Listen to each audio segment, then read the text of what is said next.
ওরা সবাইকে আমন্ত্রণ জানাচ্ছি শরৎচন্দ্র চট্টোপাধ্যায়ের ছোট গল্প বোঝা এর ষষ্ঠ পরিচ্ছেদে। কপাল ভাঙিয়াছে কি, আজ হেমাঙ্গিনী শ্বশুর বাড়ি যাইবে। তাহার স্বামী উপেন্দ্রবাবু তাহাকে লইতে আসিয়াছেন। নলিনী বহু দিবস হেমার সহিত দেখা করিতে যায় নাই, তাই আজ হেমা অনেক দুঃখ করিয়া তাহাকে যাইতে লিখিয়াছে।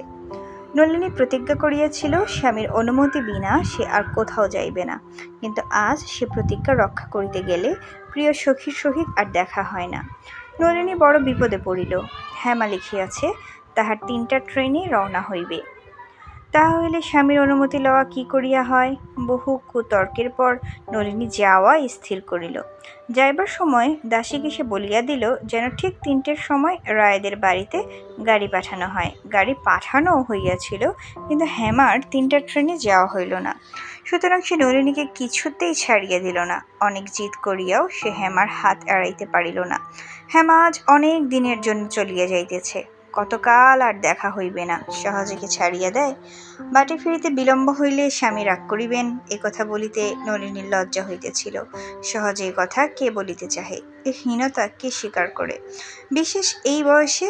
অবশেষে সে কথাও সে বলিল, কিন্তু হেমা তাহা বিশ্বাস করিল না।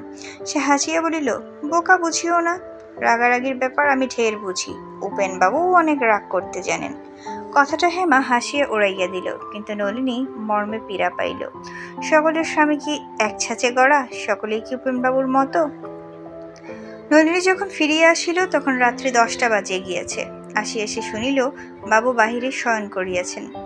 মাতঙ্গিনী ওরফে মাতু, নলিনীর বাপের বাড়ির ঝি, সে নলিনীর সহিত আসিয়াছিল। অনেক দিনের লোক, বিশেষ সে নলিনীকে অত্যন্ত স্নেহ করিত, তাই সে নলিনীকে আজ বিলক্ষণ 10 কথা জানাইয়া দিল। বাটির মধ্যে সেই কেবল জানিত সত্যবাবু বিলক্ষণ রাগ করিয়াই বাহিরে শয্যা রচনা করিবার আদেশ দিয়াছিলেন। গভীর রাত্রে যখন শয্যায় শয়ন করিয়া চক্ষু মুদ্রিত করিয়া সত্যেন্দ্রনাথ পূর্বস্মৃতি জাগাইয়া তুলিবার চেষ্টা করিতেছিলেন, যখন সেই বহুদিনগত প্রফুল্ল কমল সদৃশ্য সরলার মুখের সহিত নলিনীর মুখের ঈষৎ সাদৃশ্য আছে কিনা বিবেচনা করিতেছিলেন, যখন সরলার ভালোবাসার নিকট নলিনীর ভালোবাসা সাগরের নিকট গোষ্পদের জল ধারণা করিবার জন্য মনের মধ্যে বিষম ঝটিকার উৎপত্তি করিতেছিল, তখন ধীরে ধীরে দ্বার খুলিয়া নলিনী সে গৃহে প্রবেশ করিল। সত্যেন্দ্র চাহিয়া দেখিল নলিনী। নলিনী আসিয়া সত্যেন্দ্রের পদতলে বসিল। সত্যেন্দ্র চক্ষু মুদ্রিত করিল। বহুক্ষণ এইভাবেই কাটিয়া গেল দেখিয়া সত্যেন্দ্রনাথ বিরক্ত হইল। পার্শ্ব পরিবর্তন করিয়া পুরুষভাবে স্পষ্ট স্বরে কহিল, তুমি এখানে কেন? নলিনী কাঁদিতেছিল, কথা কহিতে পারিল না। কান্না দেখিয়া ডেপুটিবাবু আর একটু ক্রুদ্ধভাবে বলিল, রাত হয়েছে, যাও ভেতরে গিয়ে শোগে। নলিনী কাঁদিতেছিল, এবার চক্ষের জল মুছিয়া এসে বলিল, তুমি শোবে, চলো। সত্য ঘাড় নাড়িল, বলিল, আমার বড় ঘুম পেয়েছে, আর উঠতে পারবো না। কাঁদিলে সত্যেন্দ্র বিরক্ত হয়। নলিনী চক্ষের জল মুছিয়াছে, স্বামীর কাছে আর সে কাঁদিবে না। ধীরে ধীরে পায়ের উপর হাত রাখিয়া নলিনী বলিল, এবার আমাকে ক্ষমা করো, এখানে তোমার বড় কষ্ট হবে, ভিতরে চলো। সত্যেন্দ্র আর ভিতরে যাইবে না প্রতিজ্ঞা করিয়াছে। সে বলিল, কষ্টের কথা এত রাত্রে আর ভেবে কাজ নেই, তুমি শোগে, আমি ঘুমোই। নলিনী সত্যেন্দ্রকে চিনিত। সমস্ত রাত্রি সে আপনার ঘরে বসিয়া কাঁদিয়া কাটাইল। বলি, ও হেমাঙ্গিনী, একবার দেখিয়া গেলে না, রাগারাগির ব্যাপার তুমি বোঝো ভালো, একবার মিটাইয়া দিবে নাকি?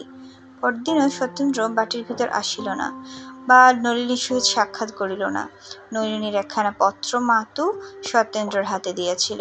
সে সেখানা না পড়িয়াই মাতঙ্গিনীর সম্মুখে ছিঁড়িয়া ফেলিয়া দিয়া বলিল, এসব আর এনো না। 4-5 দিন পরে একদিন নলিনীর বড় দাদা শ্রীযুক্ত নরেন্দ্রনাথ পাবনায় আসিয়া পৌঁছিলেন। হঠাৎ দাদাকে দেখিয়া নলিনী অতিশয় সন্তুষ্ট হইল, কিন্তু ততোধিক বিস্মিত হইল। দাদাজি? নরেন্দ্রবাবু নলিনীর সহিত সাক্ষাৎ করিয়া হাসিয়া বলিলেন, বাড়ি যাবার জন্য এত ব্যস্ত হয়েছিস কেন বোন? ব্যস্ত?